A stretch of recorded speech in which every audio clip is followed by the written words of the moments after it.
Hey everyone, welcome to episode 304 of the All Dolphins podcast. I am Poupart. He is Perkins from the South Florida Sun-Sentinel. Chris Perkins, more specifically, columnist for the South Florida Sun-Sentinel, co-host, is it host or co-host of the Host.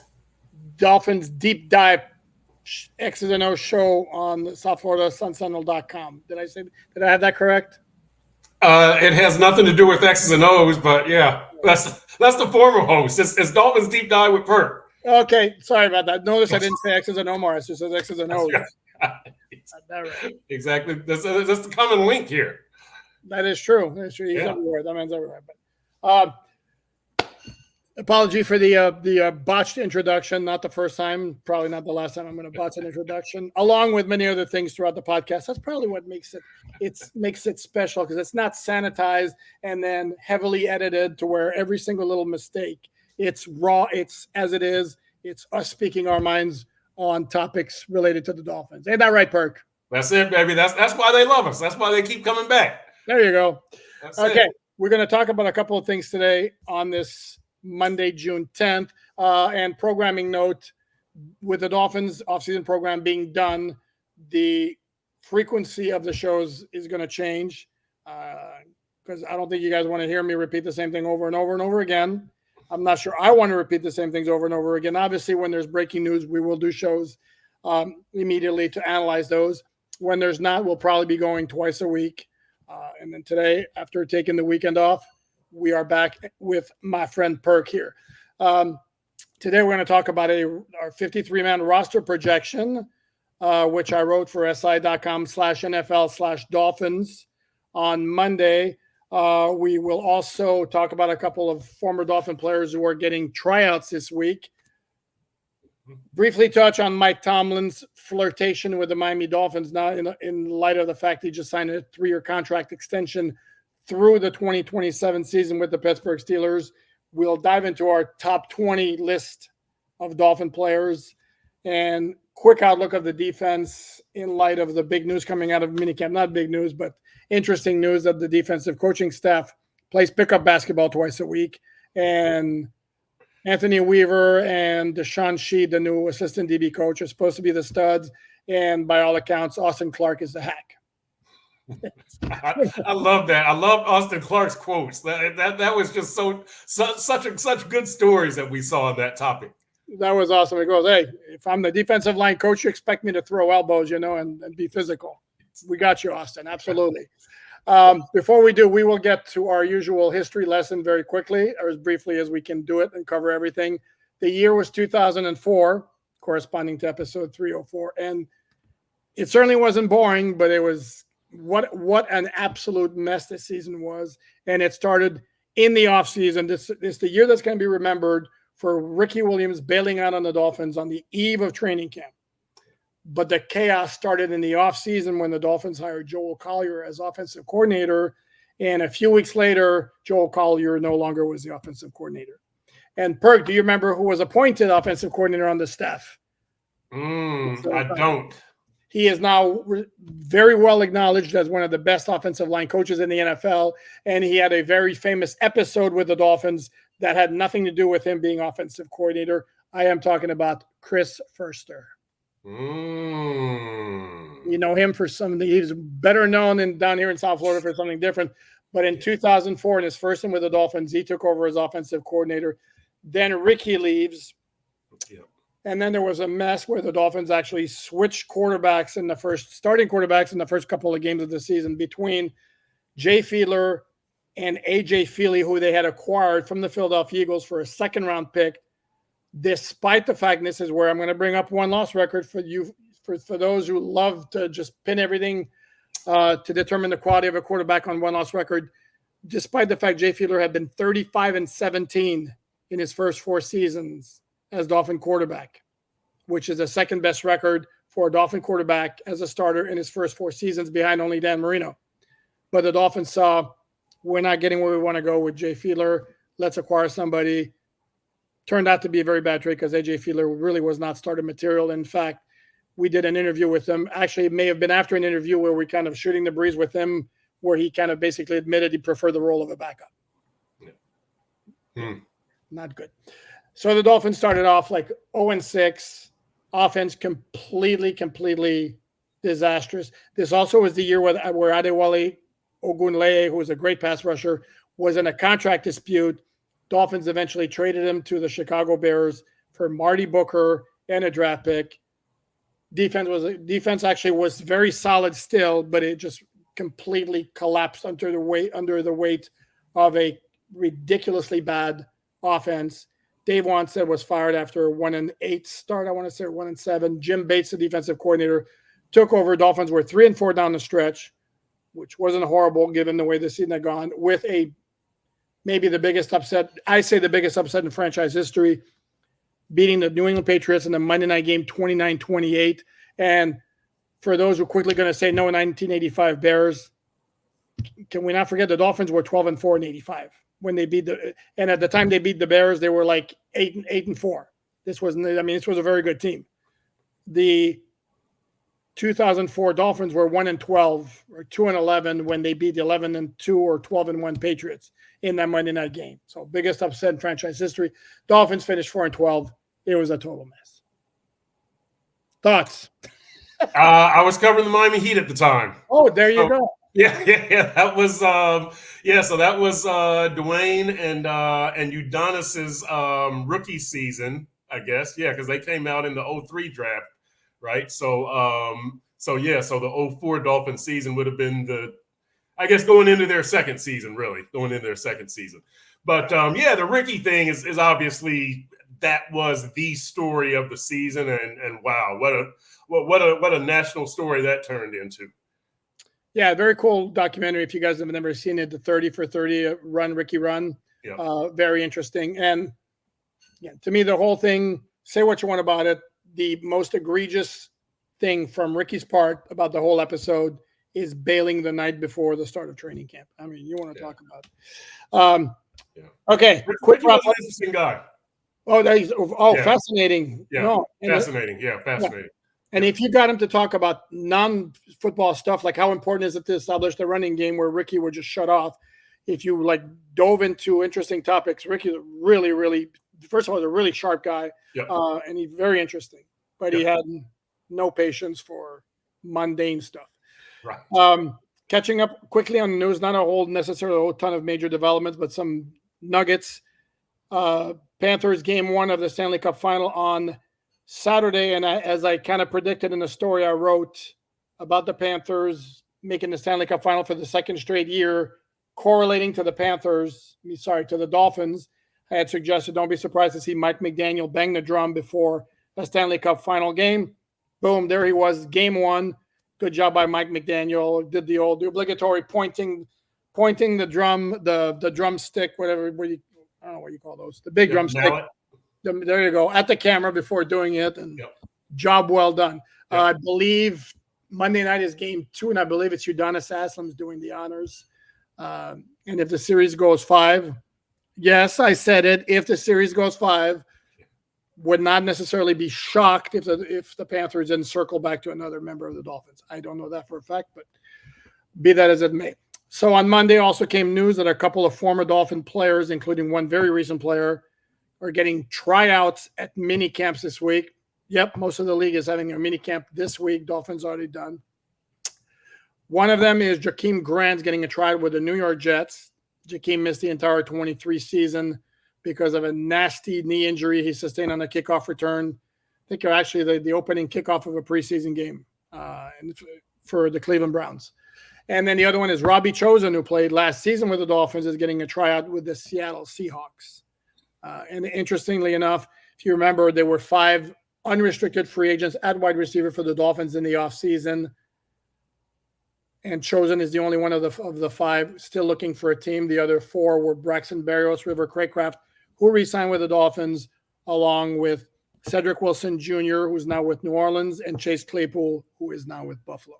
So good luck to Robbie. Good luck to Jakeem. Certainly hope it works out well for them. And then the other piece of news was Mike Tomlin on Monday agreeing to a 3-year contract extension to remain head coach of the Pittsburgh Steelers through 2027. He's been there since 2007.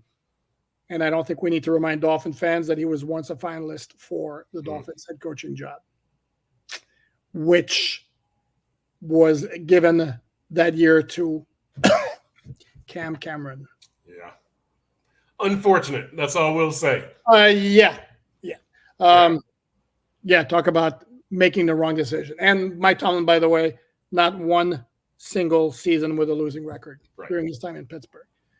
And this year, it's again with Pittsburgh, very dangerous team other than the quarterback situation. I'm not sure how comfortable you can feel with Russell Wilson and Justin Fields as your two quarterbacks, but they're very good everywhere else. Their draft was widely acknowledged as one of the best, and they rebuilt their offensive line. So we shall see. Okay. All that good stuff got out of the way. Are we starting top 20? Are we starting roster projection? Let's do roster projection. Okay. And so I did this for the website, which I encourage you to check out. You see it under my name there. For those listening on audio, it's si.com/NFL/Dolphins. And there were a couple of positions. Man, it was tough to project at this particular time. Yeah. So we'll go very quickly, and keep in mind we're in June. Things will change. Right. Players may be added. Players may be dropped. Injuries may occur. But this is how we kind of went. I still encourage you to check out the story on the website. So at quarterback, the biggest question here, and Perk, I don't think, educate me. Did you do one for Sun-Sentinel.com yet? I have not. Oh, so you're going to steal all my picks, aren't you? No. Let me say this about your 53-man roster projection, and this was my major takeaway from it. Okay. I like your 53-man roster projection. I agree with probably 98% of it. Here's what stood out to me.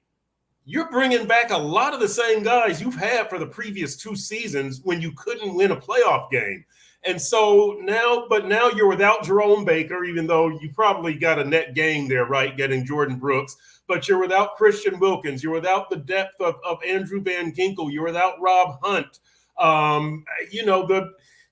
The depth of Xavier Howard, whatever you want to say about X, whatever. Brandon Jones, not so much, but no, Eli Apple, we'll see if that makes a difference. But really my point is, just man for man, you're operating at a talent deficit from last season. And so, as I always say, you can still be a better team, even though you don't have as much man for man talent. But I would like to see that talent deployed differently. We already know that Anthony Weaver said that he wants to use Jalen Ramsey as a chess piece. I did see some things out there in training camp and mini camp and OTAs. I know. No, I can't.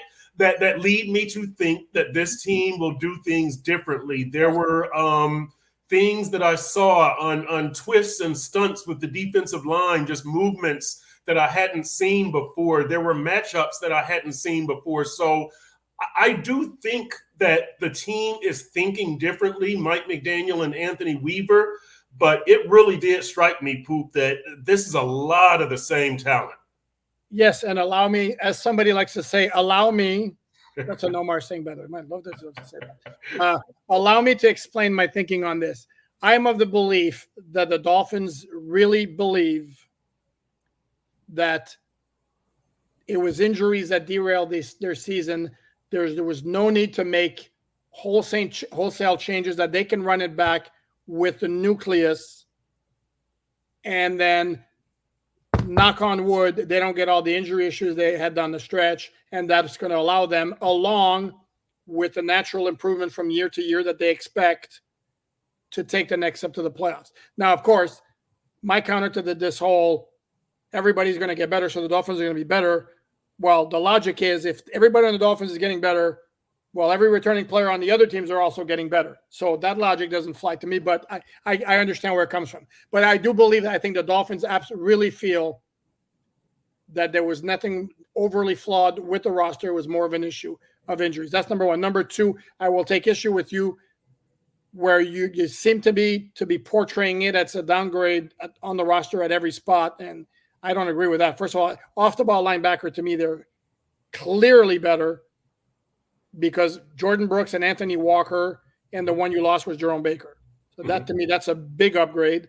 And then at tight end, you added two guys you didn't have last year without losing anybody, and with Jonnu Smith and Jody Fortson, even though I shouldn't mention Jody Fortson considering I had him not making the 53. Don't come at me. I like Jody Fortson a lot. That's correct. Here's the problem. Something's going to have to give because when I went through the list, if I'm keeping every player I think is like worthy of a 53 spot, I'm winding up with 57 player on the roster. Well, obviously we know that's not going to happen. So, and then the other, let me see what other positions. Cornerback. Sorry? Corner. Are they really, is that really a down? I mean, Kendall Fuller versus X of the past 2 years to me is kind of a wash, if not a slight upgrade. Yeah. Okay. I'll give you. Yep. Okay. And then Cater. Who's gone? But he's back. Who's gone?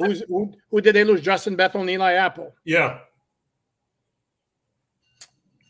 I think here's what I thought, Poop, from looking at your roster, that your only definite upgrade was, as you said, Jordan Brooks for Jerome Baker. And then at tight end, okay, but you got to use them. And how much are you really going to use that person? Whether you say, it's Jody Fortson or Jonnu Smith, I think I agree with you. I think it'll be Jonnu, but he's going to be sharing time with Durham Smythe, right? OBJ is going to be a higher priority target. Achane will be a higher priority target. Mostert will be a higher priority target. And so at that point, like where's the real upgrade on offense? You're running it back. OBJ, 31 in the last 3 seasons have been injury interrupted. So let's be realistic. He's probably not going to give you 600, 700 yards receiving. He's just probably not. So I just don't see a whole lot of upgrades there. And then defensively, I mean, it's especially if the edge rushers aren't there for whatever the first 3 or 4 weeks, you've only got that upgrade there at inside backer. At safety, Deshaun Elliott is not a big loss. It is attitude wise, but Jordan Poyer's 34. So again, I'm just seeing a lot of still the same. And I agree with you. I think the Dolphins do look at the season as, if not for the injuries, ... I think that's flawed logic and faulty thinking. Perhaps. Well, to me, it goes back again, and then this is an entirely different conversation that we can have. And I mentioned it in the story I wrote. Paralleling is an interesting word. Paralleling the Panthers' rise to the top and where the Dolphins might go. Because again, I look at this Dolphin team, and if we're going to play all out the scenarios of how their season could go, would anybody really argue with me that maybe the most likely scenario is going to be a repeat of 22-2-3, where they're going to get off to a really good start, particularly with the schedule they have, and then with the really tough schedule at the end, they're going to fade a little bit, and then we'll see what happens in the playoffs. And the biggest flaw of this team, to me, until proven otherwise, is that they're not built for the playoffs. And their margin for error, let me put it this way, their margin for error, because their game relies so much on finesse and timing and execution, is much smaller than a team that can just overpower you, because that travels and that shows up every game, basically, particularly down the stretch. Yep. Yeah, I agree, Poop. And look, one thing that that I wanted to mention today, and I will mention it right now because why not? I still want to see a 2-punch in the 1-2 punch from the Dolphins, right? That Tyreek is the number one. That's the 1 punch. But if that 1 punch doesn't get through, can you win on defense and run game? Can you win on defense? Can you win on an offense that relies on run game and tight end? Like what is the backup? What is that number 2 plan? Like if Tyreek can't be effective, which we see in a lot of these big games. And look, Poop, I'll say this also because, when I mentioned what Tyreek's numbers were in those 7 games against playoff teams, I think he totaled like 500 yards receiving. And I remember you saying that's like 1,300 yards receiving. That's true. You're 100% right. But what have they done when Tyreek has had, 1,800 yards receiving and 1,600 yards receiving? It's not enough. So, look, there's got to be something else. Defense, run game, tight end. And between now and training camp, hopefully the Dolphins come up with like 3 or 4 alternatives so that in training camp, you're just running through these scenarios, right? And you're seeing when we open the season, you're not going to be the same team in December that you are in September. But when we open the season, what are our options behind Tyreek and this high-scoring, fast, speedy offense? Like, do we have a physical hit-you-in-the-mouth defense that can be complemented by a run game? Like, what else is there to the Dolphins? And this is where I will go back to, I think their belief of the Dolphins were like, we were there last year with a defense that could win games if the offense wasn't completely, functioning at high capacity. And then it all went south because of all the injuries. But you know what, Poop? But here's my thing, though, is that even having said that, you were still losing to Philly. I know it was a 10-0 penalty deficit. You were still losing to Kansas City and Germany. You still got your doors blown off in Buffalo, 48-20. Like, where's the solution to that? I know you beat Washington. I know you smoked Carolina. I know you smoked Denver. I'm concerned about these other games. You beat Dallas 22-21, but you had 1 touchdown and 5 field goals. I agree. And you also had a fumble recovery at the goal line. Yeah, right. And that I'll credit the defense with that because that was 2 plays, right? That was the stop and then the fumble and the recovery. But you're right. It was the margins for this team are so slim that, yes, when Tyreek isn't at 100%, like against Dallas, you're going to struggle. You shouldn't struggle that much. You've got to come up with something else. Mike McDaniel, Anthony Weaver, Chris Greer, everybody. You've got to come up with something else. I don't disagree. And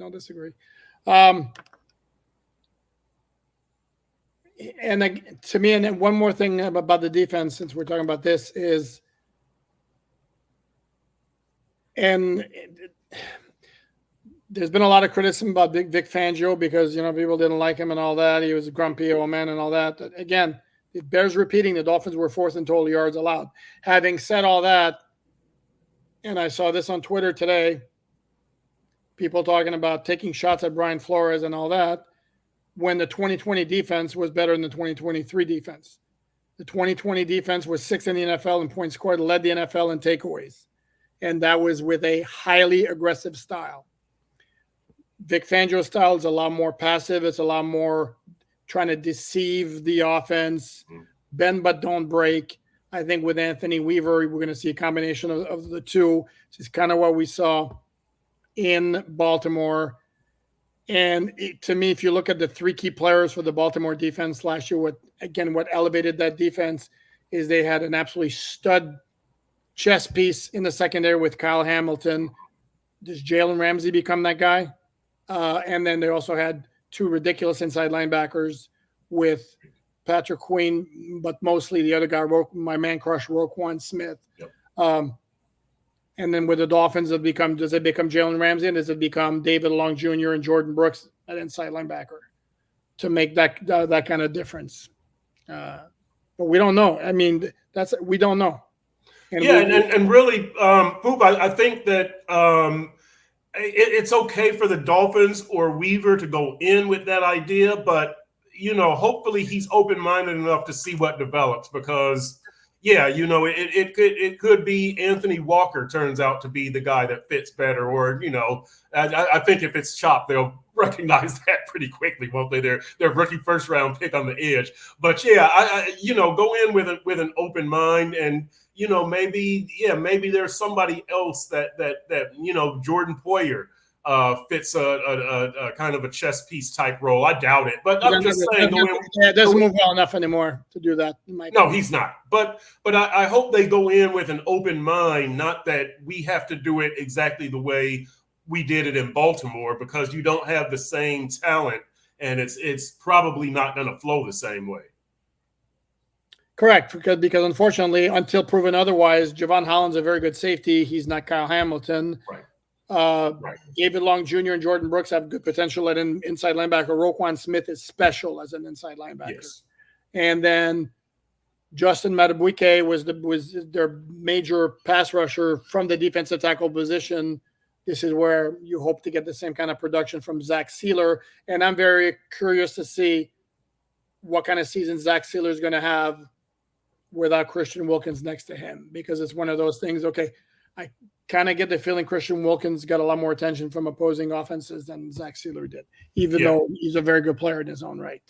Yep. No, I agree with you. I agree with you 100%. It's going to be very interesting to see how Zach and remember the two edge guys might or might not be there for the opener also in Chubb and Phillips. So even more, the offenses can devote even more attention to Zach Sealer, most likely early in the season. So that's going to be. I think it's going to be some tough sled, and Zach's going to have to figure out some stuff. No, I agree. And then one last thing about this roster projection, it was like, holy smoke! There were a couple of spots where I was having I'll give you one right off the bat. Wide receiver. I think you and I can agree probably they're not keeping more than 6. That sounds about right. Yep. Okay, we can agree that Tyreek Hill, Jalen Waddle, Odell Beckham Jr. have the team made. Yep. Don't fight me on this, Perk.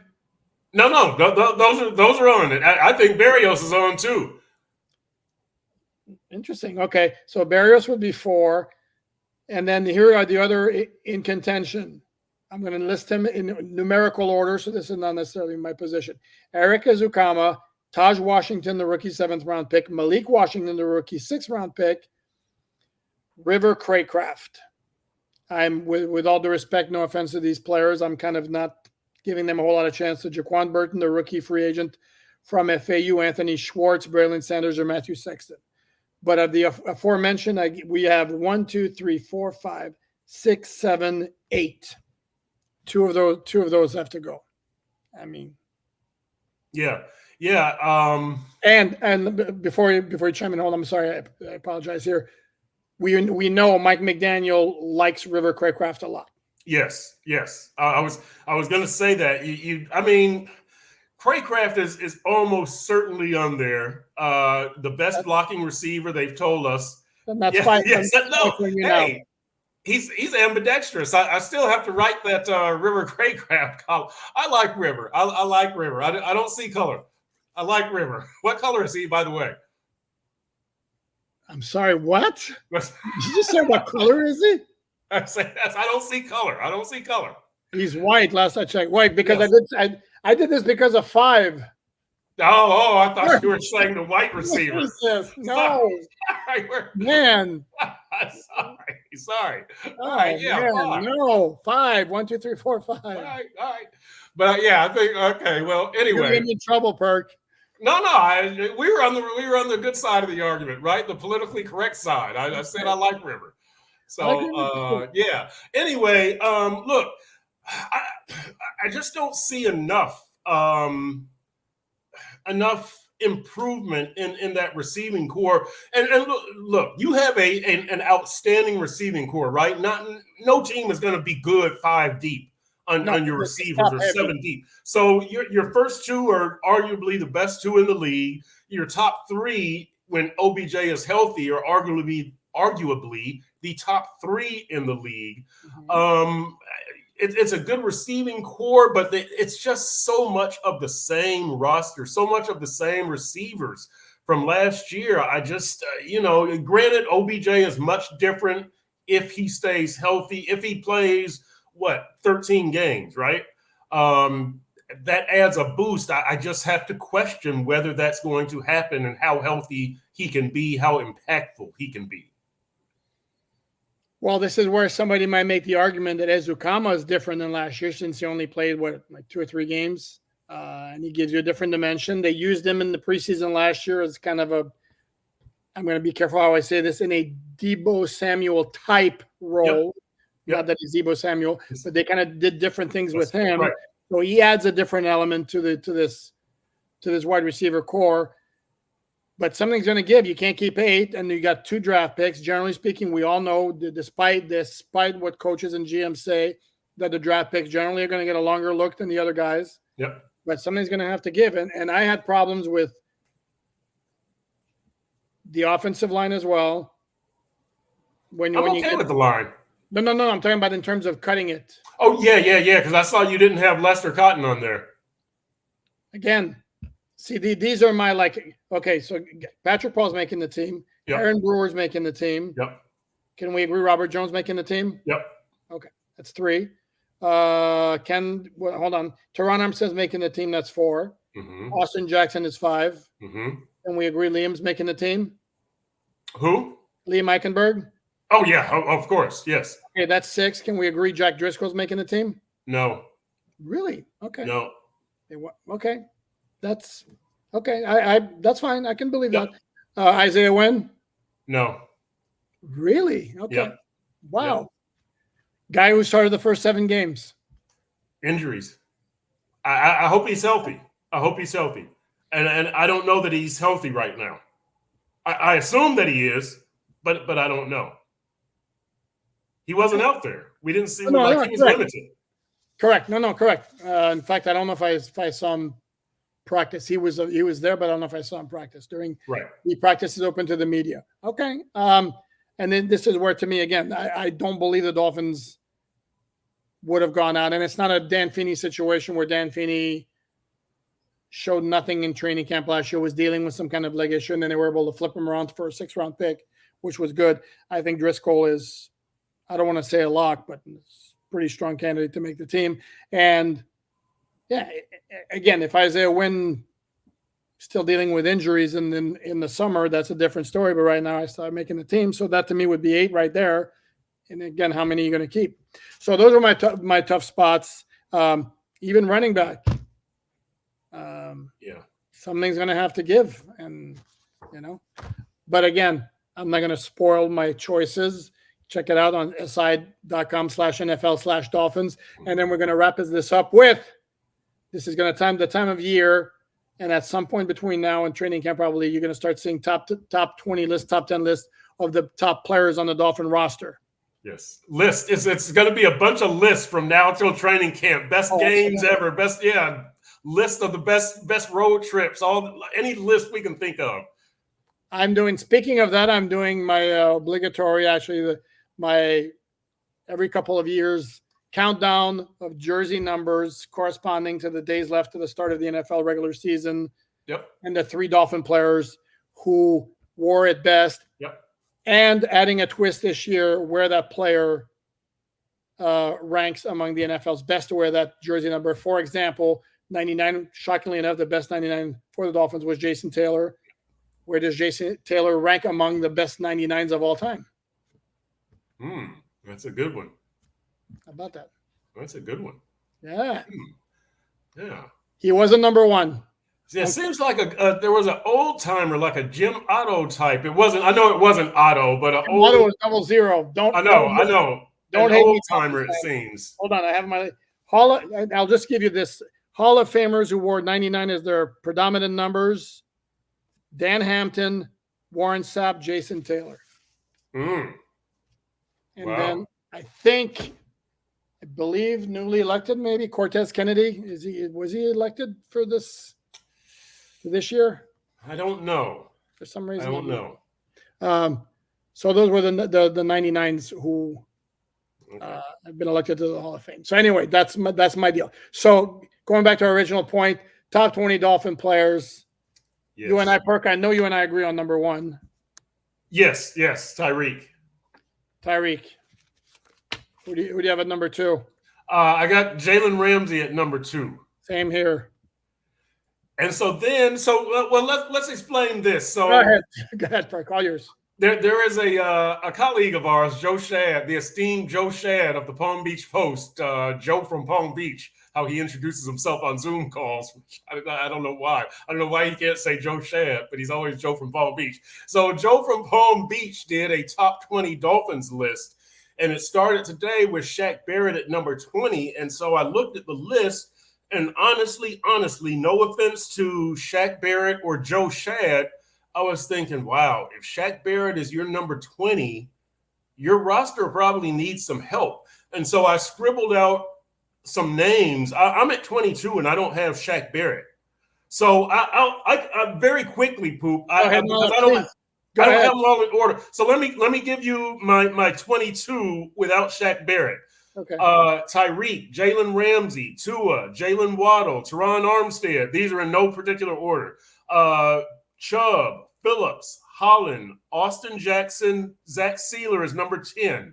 11, Kendall Fuller, Kader Kohu, Arun Brewer, Durham Smythe, Jonnu Smith at 15. 16, Jordan Poyer, Jordan Brooks, David Long, Raheem Mostert at 19, Devon Achane at 20, Jason Sanders at 21, Liam Eichenberg at 22. Jason Sanders, come on. And that's a top 22. Those are your starters on either side of the ball in theory. And that, again, it's I'm not trying to be down on Joe Shad or on Shaq Barrett, more importantly, but I was just like, wow, if we're going into the season with a 31-year-old Shaq Barrett as the 20th best player on the roster, your roster probably needs work, right? That's all I'm saying. And I'm not trying to disrespect anybody, but would you agree with that? How close do you think Shaq Barrett is to the top 20? Probably closer than you do. And by the way, we should mention this. Even it should be obvious, but we'll mention anyway. This is all subjective, all opinion. Yep. Joe's entirely, I respect Joe. There's no real wrong answer unless you disagree with me. Right? Wrong. That's right. Yeah. So for me, like my top dozen in no particular order, I'll do that too. It's much safer. Tyreek, Ramsey, Armstead, Waddle, Phillips, Chubb, Tua, Holland, Sealer. I had Achane a lot higher than you did. Mostert, Kendall Fuller. Here and this is where now Brewer, Jonnu Smith, Durham Smythe. Yep. Jordan Poyer.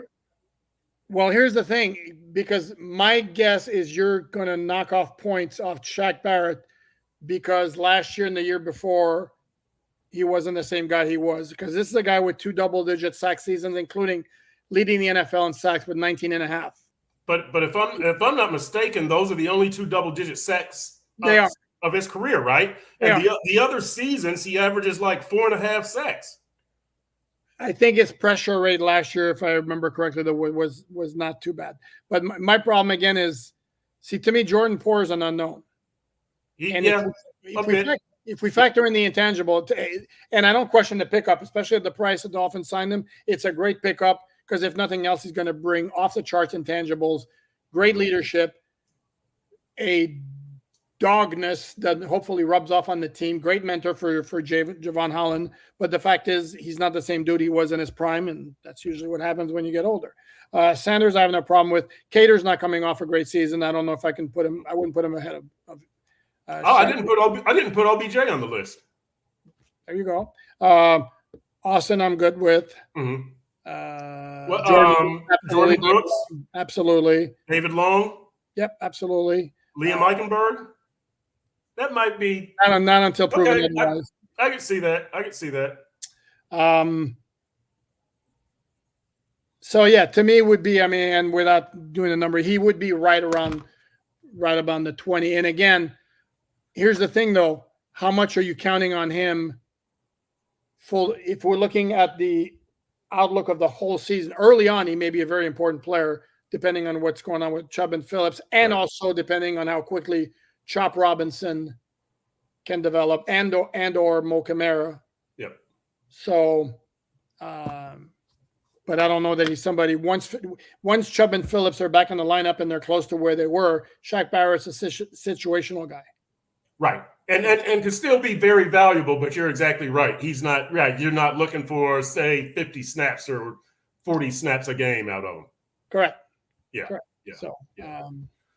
So, well, you know what? I mean, my bottom line really from looking at your roster, your story and Joe Shad's is you do still have a lot of the same personnel. So get that 2-punch of the 1-2 combination. And Poop, I don't want to bring up the injury topic, but that means I'm going to bring it up. And if you've got the same guys, like how sure can you be that you're over this injury issue, that it's not going to crop up again? Yeah, okay, but here's the thing. Jalen Phillips gets bitten by that horrible turf at MetLife Stadium. It's kind of flukish. I know, but it's not a guy who's necessarily, although he did have an injury before that. But I'm not even with the same guys, because it's been different guys the first 2 years, right? It was a lot of offense the first year and a lot of defense the second year. I'm not saying it. I mean, Tua might never get injured again, and Teron might go. But what if it's Eichenberg or Austin Jackson has already had his chance? What if it's Brewer? You know what I'm saying? Like the key players. Like what if again? I mean, Tyreek, Waddle, like Jalen Ramsey has been hit. Like there's still other guys that could be hit. Like, again, do you have something else, another way to win? And how sure are you that you'll be reasonable injuries or below this year, that you won't creep up above again? And if you do, you can't plan for what happened to Tua, right? There's probably not a big or what happened to that defense, but have something else. I just don't see that when the problems come up with this team, to me, strategically and philosophically, they're still trying to win the same way. Like have a backup plan. Without question, they're trying to win the same way. I completely agree with you. And again, this is where, and part of why my roster projection looks fairly similar to what it looked last year is, again, I think now they're hoping the new DC, whatever tweak there is to the scheme, plus the fact that his players are going to like him a lot more than they like Vic Fangio. Mm-hmm. Plus, maybe this is a year we don't get 4 or 5 guys go down at the end of the season.